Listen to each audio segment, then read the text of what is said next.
నిజంగా కృష్ణ పరమాత్మయే లేకపోతే పాండవులు లేనే లేరు.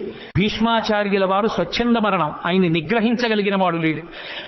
దేవతలందరూ వచ్చి ఒక పక్క నిలబడినా సరే ఆయన్ని నిర్జించలేరు. ఆయనే చెలరేగి యుద్ధం చేస్తుంటే ధర్మరాజు గారు భయపడిపోయాడు. నిద్ర పట్టక శిబిరంలో తిరుగుతుంటే కృష్ణ పరమాత్మని చూశాడు. చూశావా కృష్ణ, మా తాత భీష్మాచార్యుల వారు ఇలా విజృంభించి యుద్ధం చేస్తే నా సైన్యం అంతా మడిసిపోతుంది, ఎక్కడి నుంచి వస్తుంది నాకు విజయం అని అడిగాడు. పిచ్చివాడా, మీ తాత ధర్మపక్షపాతి. ఇదే సమయం, చీకటి పడిపోయింది, ఎవ్వరుండరు. నీ తాత శిబిరానికి వెళ్ళు.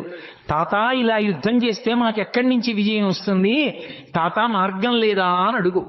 పాపం మహానుభావుడు ఇంతమంది మనవల్ని పిల్లల్ని పెంచి పెద్ద చేసి రాజ్యరక్షణ చేసినందుకు చిట్ట చివరికి తన మనవడి చేత అడగబడ్డాడు, తాత నువ్వు ఎలా చచ్చిపోతావు చెప్పు అని. ధర్మరాజు గారు అడిగితే, ఒరే మనవడా, నేను చేతిలో ధనస్సు పట్టుకుని ఉన్నంత కాలం నన్ను పడగొట్టడం ఎవరికీ సాధ్యం కాదు.